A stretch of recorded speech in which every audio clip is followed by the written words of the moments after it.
Okay, good morning, everyone. Well, I suppose I should say hello and welcome from wherever you are joining in the world. It's lovely to have you here, and I want to start by just thanking the organizers of this Pathway event. It's been absolutely wonderful to attend some of the sessions over the last 2 days, and just to see the really rich engagements across such a broad number of themes. And to see, different people's perspectives and ideas all being platformed in this really critical way.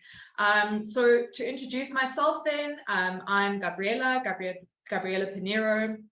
I work at the Center for Sexualities, AIDS and Gender at the University of Pretoria in South Africa. I'm a project manager and a researcher there with a background in sociology and psychology. And I'm joined today by my colleague, Dr. Christi Kruger, who works as the senior research manager at the center with a background and a PhD in anthropology. Together, we have been working with the Digital Frontiers Institute on developing and hosting and running a suite of courses related to working towards gender equity and equality in organizations, the Gender Equality Changemakers program. And so it's against that backdrop that we come to you today and offer you a discussion around two very big ideas, tradition and culture in the workplace, and I suppose to link some of these ideas more explicitly to gender and our critical thinking around that construct. So we're supposed to be joined also by our colleague Vuyisa Mamanzi, who is the project manager of the DFI work at the center, but unfortunately Vuyisa sends her apologies. She's unwell this morning, so we will be doing a 3-person show, and in her absence we will take any questions and have the discussion ourselves. So this brings me to a really exciting part of my introductions for the morning, which is to introduce our main panelist and speaker to you. We are really privileged and very grateful, in fact, to be joined this morning by Thembelihle Mashigo. She is a counseling psychologist. She's an indigenous healer and an independent consultant with a private practice in Johannesburg. Thembelihle was recently Group Head of Transformation, Diversity and Transformation for Kyalami Schools Group in Gauteng. She's trained with the Wit Center of Diversity to facilitate diversity workshops. She's done extensive work on TDI work independently and with the Umutini consultancy and the Thinking Space team. She's also done numerous talks and presentations on diversity and essentially exploring the impact of our history in the present for various different audiences. Generally, Thembelihle has a passion for creating spaces for authentic and interactive dialogues between diverse individuals and groups in South Africa around pertinent issues. She has a keen interest in challenging oppressive systems, specifically embodied in individuals, so that people are empowered to be their best selves. And this is also embodied in her practice. So from our team and from DFI more broadly, Thembelihle, I just want to say a very big thank you to you. It's an honor to have you joining in on this discussion. We're looking forward to hearing some of your insights around these two big themes that we've pulled together for the session. And I'm just going to hand over to you to speak to us, share with us your experiences, some stories that you have, and from there we'll engage in the discussion. And I invite the audience members, as you are following along, please do engage with us, engage with Thembelihle's insights and presentation of her work. You can do that by posting in the chat space, and we will field those questions as they come through. So Thembelihle, over to you once again. Thank you so much and welcome. Sanbonani, and thank you, Gabriela, for the introduction. Greetings. I hope you're all well this morning, and thank you again for the invite to speak. I will start with my working definitions of culture and tradition that will lay the foundation for the vignettes that I have prepared for this topic of working with culture and tradition in the workplace with a focus on gender. Culture as the ideas, beliefs, values, principles that guide and influence behaviors with moral implications, what people deem to be right or wrong. These are also captured in symbols, objects, and other characteristics shared amongst a particular group, organization, or within a society. Therefore, one can say that racism, sexism, ageism, and so forth can be a part of culture, and the ways in which women are treated and seen in organizations is also a part of the culture. Tradition is seen as the active handing down of information, ideas, and beliefs from one generation to another, mostly through ceremonies, stories, and teachings. It becomes important to talk about the kinds of narratives that are shared in an organization, especially by leaders in an organization. I remember an Afrikaans man in a middle management position saying to me he supports the empowerment of women. However, he still believes that a man is the head of the household and therefore should be the head of an organization. The organization that we were working in at that time was led by a white woman. She was working very hard, and the organization was growing and diversifying under her leadership. I was also in the leadership position. So it's good to think about what are the stories within your organization and who passes on the stories.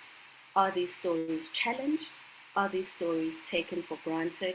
Are certain stories silenced? My experiences and vignettes are based on the reflective analysis of my experience of being a Black Zulu woman of a middle-class orientation as a psychologist, as mentioned, and Indigenous healer, having occupied senior positions and facilitated workshops on diversity and equity in corporate and school spaces. Therefore, I do center the narratives of Black women. So, vignette 1. A Black woman who had been working for one of the big banks in South Africa for a very long time, had been stuck in her career and had been struggling to progress, go up the corporate ladder. The constant feedback she would get from her management is that she did not have the confidence or the ambitious nature that one needed to occupy leadership positions. Although her work ethic was great and she got on well with her colleagues, that was not enough. Her work was actually good. It was only on the second day of a 2-day workshop on diversity and equity that she shared her stories and realizations. She had treated the work environment like her home environment, in particular how her parents and her elders had brought her up. Reflecting on particular statements, you have to be grateful for what you are given. You do not ask for more. Your work will speak for itself, and therefore you will be rewarded accordingly. And certainly as a girl in her family, her needs were lost, and she was often discouraged from expressing her needs. The work environment was different, yet similar, with white males occupying leadership positions. Therefore, the intersections of race, gender, ethnicity. She was Zulu, and I'm also part of the Zulu culture, and it is quite known for its very patriarchal expressions, and often the silencing of women and the decentering of women's experiences. And class, therefore, would also come to the fore, and she would struggle with her voice and would disappear. It was a painful and good realization when she came to the conclusions that she had internalized these systems and that it was not a personality flaw, which meant for her there was possibility for change in the organization and within herself. The second vignette, a very attractive, and I have to say very attractive, Black woman was in a very senior position at a media and broadcasting agency came and spoke to me during her lunch break. I had run a workshop with her department a week prior to this conversation, and I noticed that she looked very different from the last time that I saw her. She told me that she had occupied leadership positions for a very long time, and what she had reflected on during our workshop was how much she had changed her appearance. She said she had started appearing very masculine, and some of her behaviors had changed over time. She had cut her hair very short, did not wear any jewelry or makeup, and definitely no skirts. All the frills and playfulness had gone.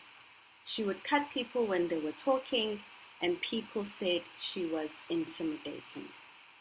It didn't help that she was very tall.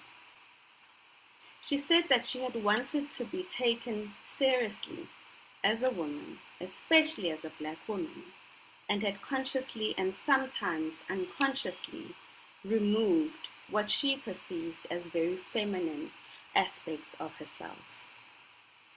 She said with a big smile, "Thembi, I've started wearing lipstick again." And she was wearing a bright green top. She still stuck to her pants though.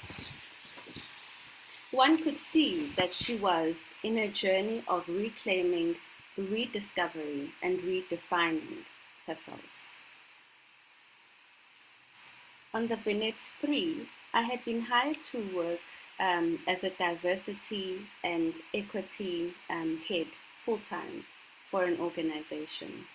And therefore, at some point, I was involved in interview processes and was pivotal in the hiring of people. I remember a number of instances receiving feedback from Black staff members who were in the organization and some new ones who had been hired, how safe they had felt when they saw me, when I used my own language or sometimes their own language, their own home language, to greet them, and the general experience of the interview process. A few had actually said that my presence in the interview had made it easier for them to choose which organization to go into, because in some instances, in some organizations, the panel of interviewers had only been white people or white males. And that had made them quite anxious about the kind of environment they would be going into and the treatment they would get. And they would also just really struggle to express themselves fully in the interview. At some point, we're looking to hire facilities manager. There were quite a number of positions available due to restructuring and people leaving the organization for retirement purposes. And these positions had only been occupied by white men. The posts were advertised, and the statement included in the advert said, "The organization is committed to employment equity. Preference may be given to appointable applicants from the underrepresented designated groups in terms of the relevant employment equity plans and policies of the group." This statement had recently been applied to all job posts going forward, with the active commitment to transform the organization. Amongst the candidates interviewed, there was a mature Black woman who had been in the organization for a number of years in the kiddies department as a receptionist. When she was interviewed and in her CV, it was discovered that she did work beyond her job profile, had educated herself, and obtained skills that were also needed for the new position. But none of that had been recognized. She had also managed people previously. How had she been overlooked all this time? When she spoke of her career dreams, we all saw in the panel that had she had different opportunities, she could have become a very successful person in business or the CEO of a company, but due to the limitations, constraints of class positions, racial and gender dynamics on her agency and power, she had ended up where she was. She was incredibly strong, had leadership qualities, and so was selected for the position. What was disheartening thereafter was the feedback from white women in senior positions doubting her ability to do the work and lead. These were some of the statements they said about her. How is she going to cope? Will she be able to handle the late hours? Will she be safe at night? How can a woman do a woman's job? Will she be able to handle the equipment? Will she be able to control the men? Maybe it's not her time. There were multiple meetings with the CEO and the manager of that department with these stakeholders to address these concerns and to work towards a conducive environment for Thembi, that's a pseudonym, to work in. A few months later, feedback came back from the same stakeholders saying how lovely it is to work with Thembi. Everything is done on time, the grounds are organized and neat, and people respect her. In fact, she's doing a much more greater job than Henry, also a pseudonym. There were certain things that Henry never did or stopped doing, and she's doing all of that and more. There were some minor incidents of insubordination that she would encounter, mainly from black men, but she would handle it, and sometimes, where needed, would get the backing of her manager, a white man. When I last saw her, she said she enjoyed the work, but it was still challenging in some parts because of some of her subordinates. In the following section, I want to speak in particular on language. When I took on this huge position, I really had to think about how I wanted to position myself and the kinds of things that I wanted to implement in the organization. It was an educational setting, therefore at times I was working with students, but I did not want to be called ma'am. I'm an indigenous healer, so I occupy a senior rank within my family and my community. So I'm often referred to as Gogo, direct translation grandmother, or Kesha, an old man, Omkulu, grandfather, which is a recognition of the elders that are embodied within me of multiple genders. I decided to go with Sis Thembi, to socially occupy the position of an older sister that the adolescents would feel safe to come and talk to. I assumed that teachers and other persons that were in leadership positions with me, including the board, would call me by my first name. To my surprise, 90% of staff members would call me Sis Thembi or Gogo, some significantly older than me and of different races, which confused me, but I just started accepting things as they were because I did not feel disrespected. This experience also made me think quite actively on titles, how we refer to people in the organization, who gets called by their first names, by whom and why, and are they comfortable with it? This also became important when an educator who identified as gender non-binary entered the organization. They were not called Mr., Miss, Mrs., Sir, or Ma'am. They wanted to be referred to as Mix Buteles, also a pseudonym, which confused people, but people started getting with the program. Lastly, I wanted to introduce my own language in this space. So when I greeted people, whether in written or verbal communication, I would say, Sawubona, I see you and I acknowledge you. Or Sanbonani, I see you and acknowledge all of you. I heard that some people were quite annoyed by this. An Afrikaans woman once responded to my email and said, "Why don't I ever greet in Afrikaans? I responded by saying, "Why don't you ever greet me in Afrikaans?" I was triggered, but I left it at that. What was interesting to note was how the students and some educators had started greeting me and others with Sawubona. So something had been disrupted positively and other languages were added in greetings. In addition, the fact that this was the first time that a Black woman had ever been appointed in a leadership position and Black women were added at board level during my tenure in collaboration with the CEO were bold moves and influenced the culture of the organization positively, but others did struggle with the changes. I did have the support of a coach to help me process how to work with microaggressions, which sometimes I feel doesn't really capture the violence that one encounters when you're trying to change a system or you are the first in your position. So we looked at implementing policies and interventions to drive the cultural change, but support is important on all levels. So without saying furthermore, I'm going to hand over to my panelists.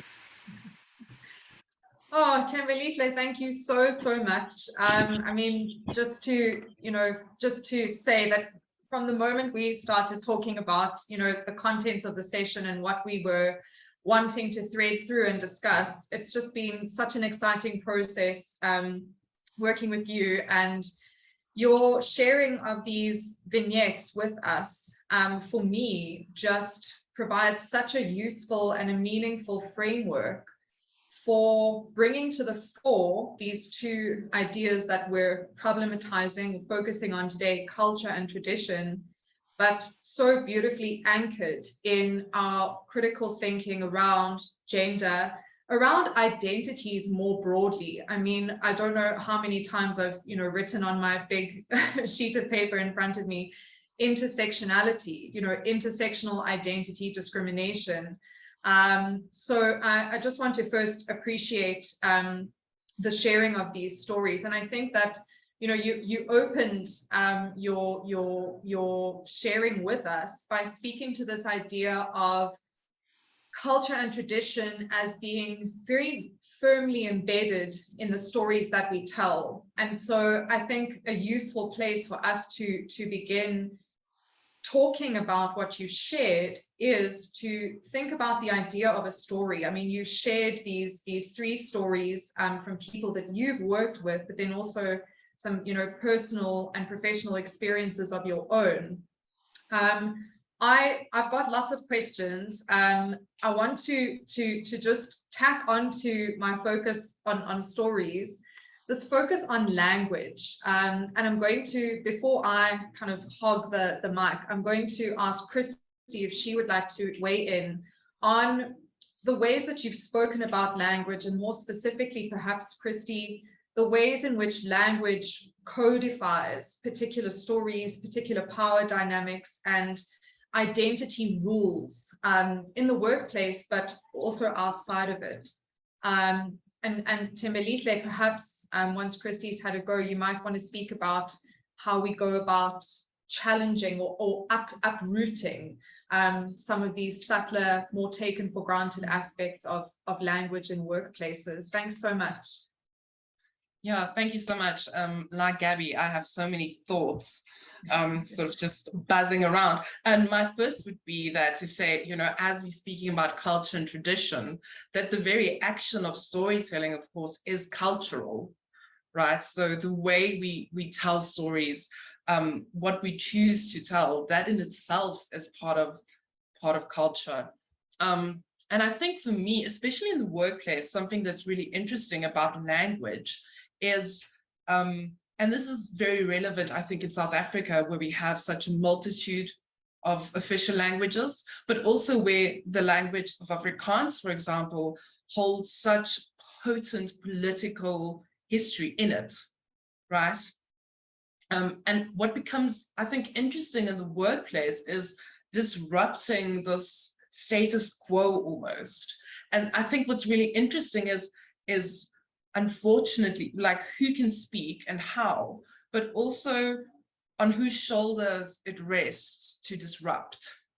Because I think it's so powerful, you know, starting by saying Sanibonani, and it would not have the same effect if I, as an Afrikaans woman, walked into a workplace and started greeting everyone in Afrikaans, because that signals something entirely different.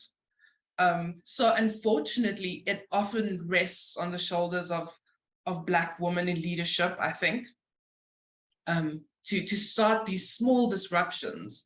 And then I think what we often see is other people follow and think, wow, this is actually, we don't always have to communicate in English. You know, most people do, even if you don't speak a multitude of vernacular languages, most of us, you know enough to follow basic greetings, things like please and thank you.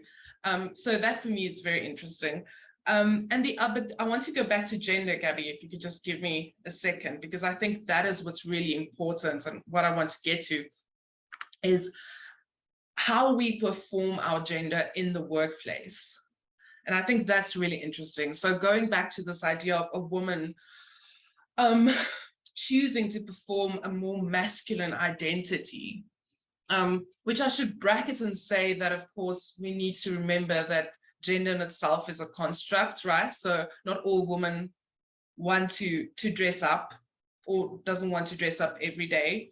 But then in itself, you know, left there, it is true that women often feel they have to embody a more masculine energy to enter leadership.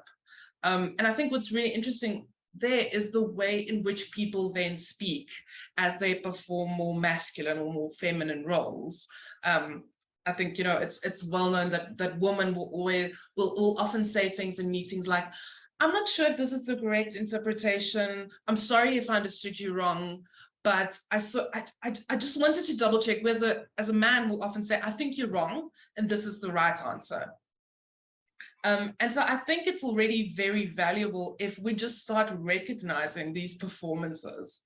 You know, it's embodied. We are taught to be this way from before we are born. So it's very hard to stop doing it. But I think it's quite valuable already if we just recognize it. If you know, if colleagues can say to one another, oh, I noticed you were very overly polite again today. Or, you know, if men, especially the men in the room, can recognize that, you know, it would be valuable for them sometimes to say, I don't know if I understood you correctly. Because I think we need to recognize that often when we think about culture and tradition, we think about ethnicity, we think about our home life. And it's true that we bring this to work, but culture is also at work.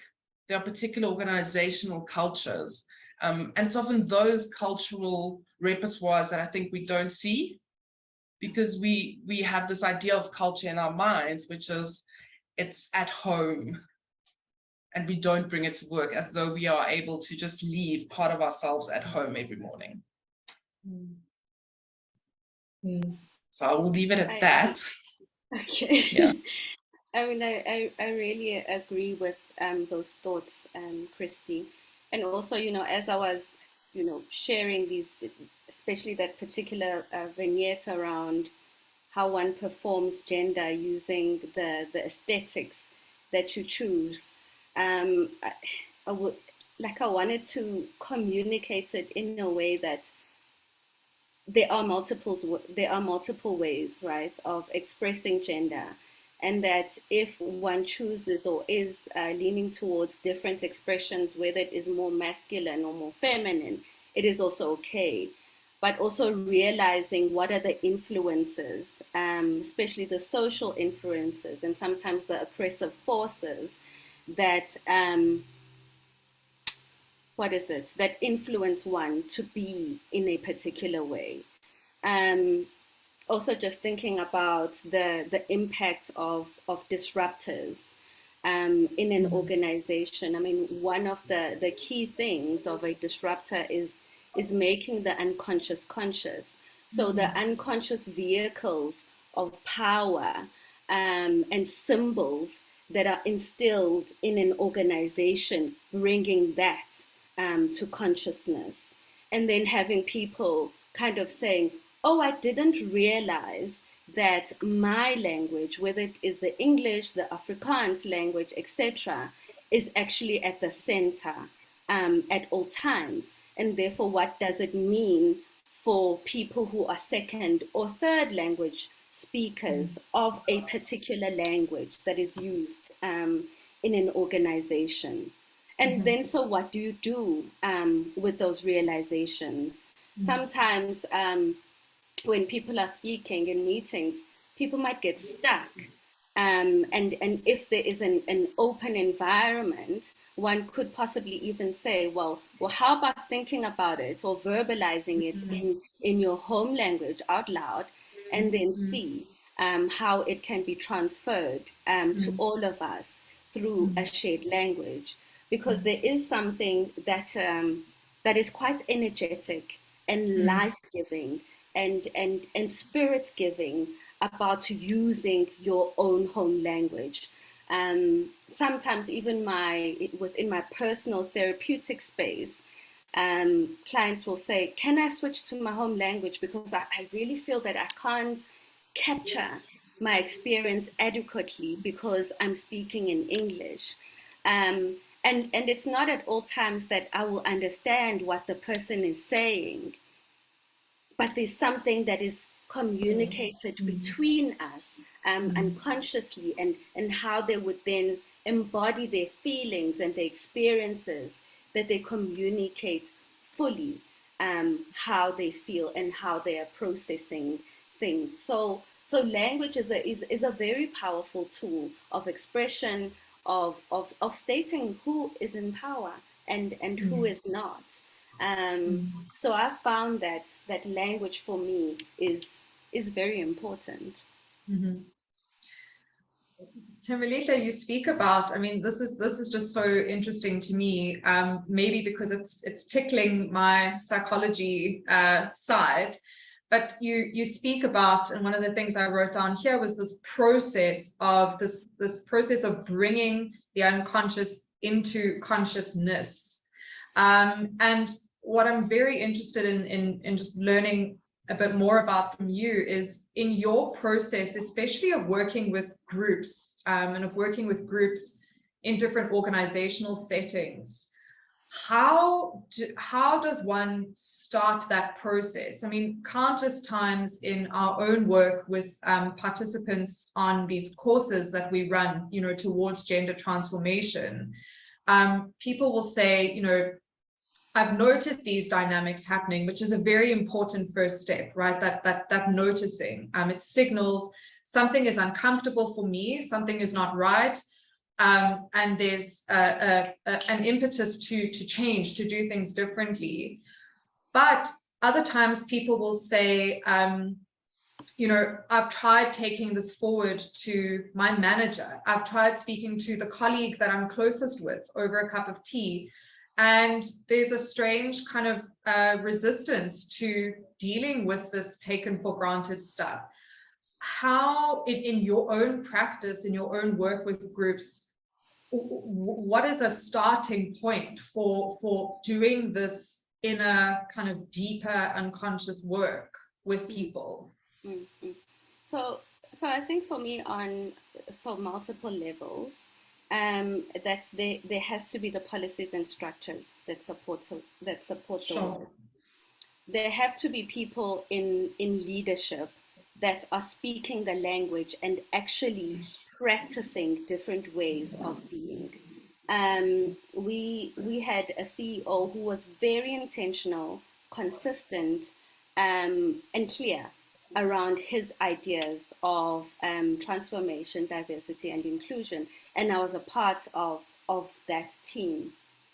More so, I like what the example that Christi shared around, there'll be certain things, statements that women will say if you don't know that this is an expression of perhaps someone who might feel disempowered, you might think that is just normal.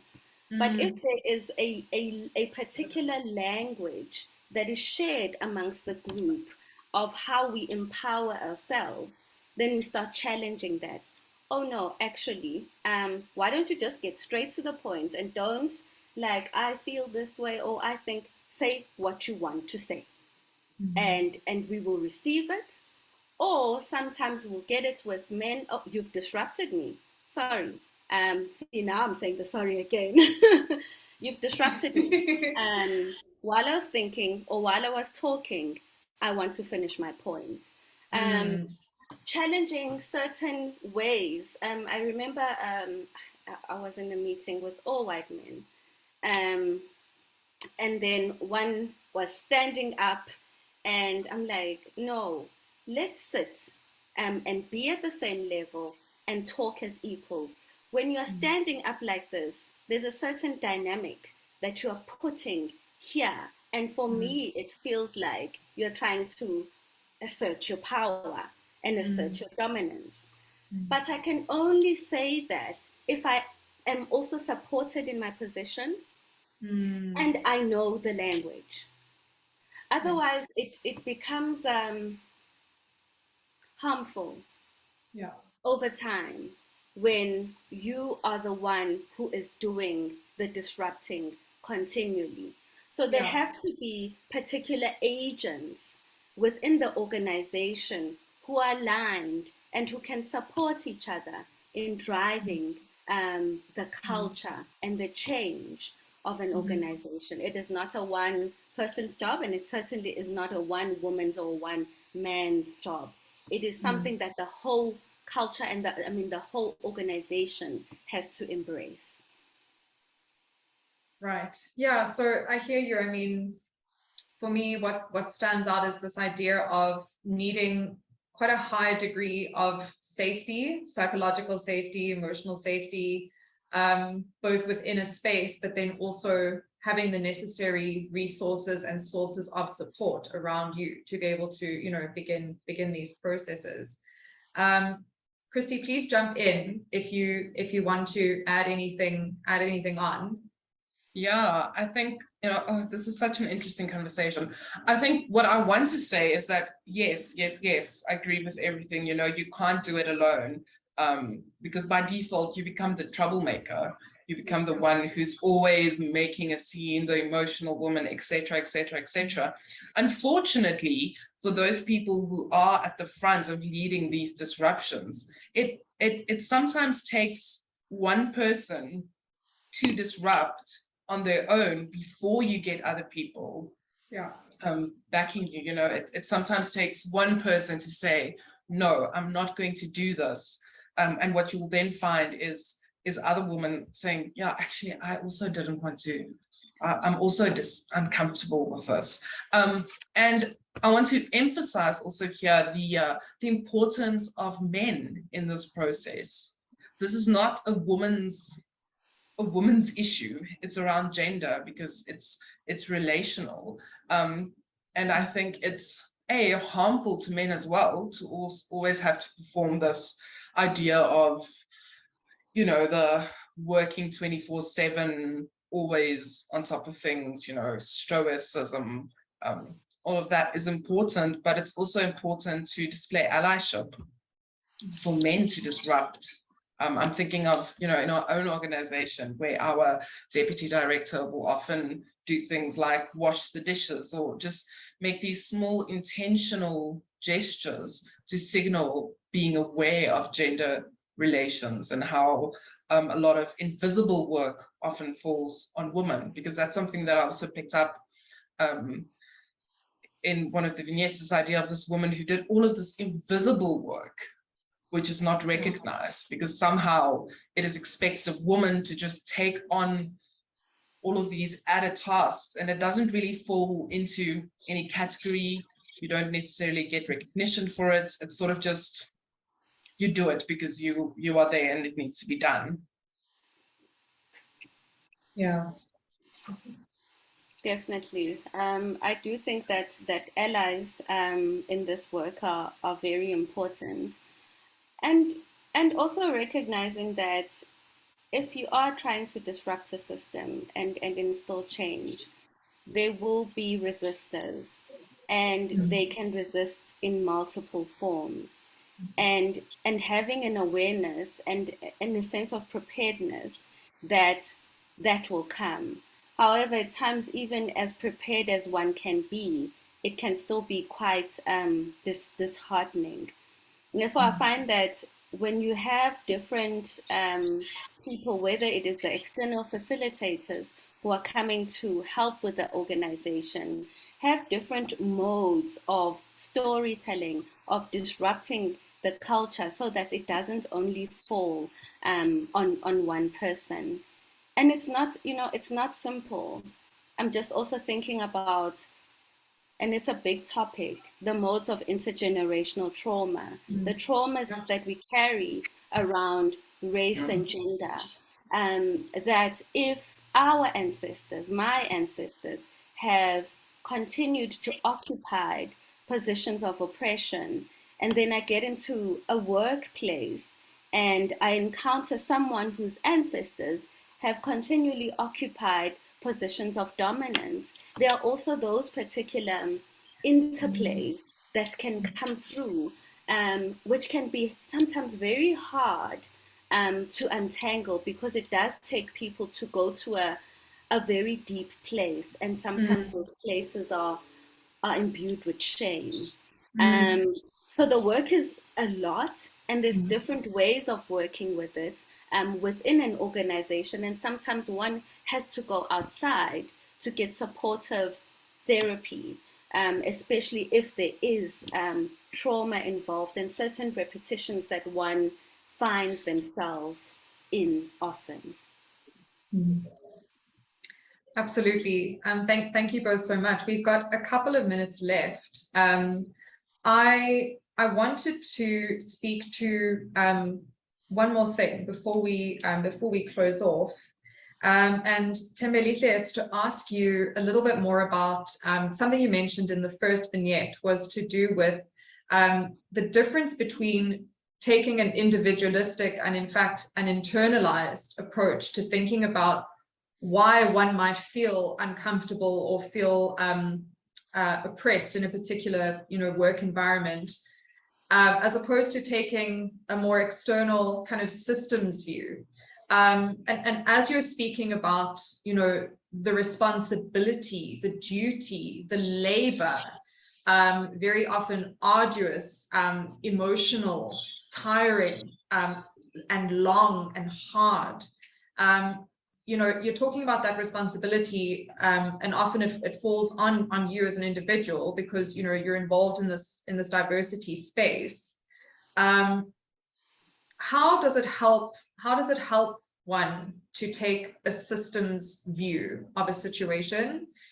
And then how, in your experience, do you practice self-care? And I problematize the word self-care, but what kinds of things do you do to look after yourself in that process?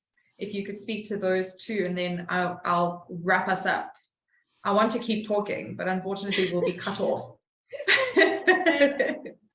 So for me, it comes with, so my practice is grounded in the concepts of Ubuntu and being Ubuntu in the world, and really that focuses on relational aspects, what I receive from the other, in some ways what is projected from the other, and what I project out into the world.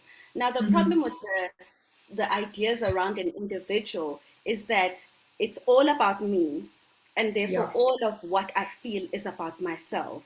So when one struggles with ideas around self-confidence, you can feel like I'm the only one who can sort this problem, therefore I need to work on myself. When you look at a systems and an Ubuntu approach, it removes the ideas around blame, guilt, and shame, and in some ways allows for the ability to move, to express some kind of power, and to return back some of these projections onto the system. So looking outwards, what can my organization do to help me out? And at the same time, what can I do to help myself? Because there is still work that the person, that umuntu, would need to do. In terms of support, I was in therapy. So I take therapy on and off depending on the need. I had a coach who was also like versed in equity work. We also then formed an organization within the within the educational space for practitioners, and it's mostly Black practitioners who occupy the positions of diversity and equity, because we wanted solidarity, we wanted streamlining, best practices, and most importantly, support. I can see that we've been told to please start wrapping up.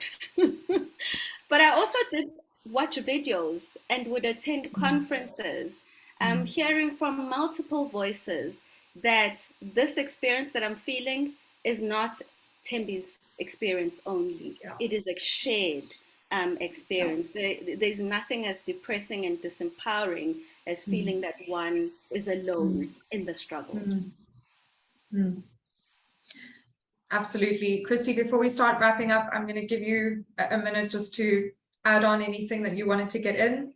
Are you happy? Yeah, I mean, I'm happy, except I sort of want to highlight and underline this idea of, you know, seeking help is not actually the right term, but allowing yourself to sort of feel, you know, get a coach, see a psychologist or a counselor.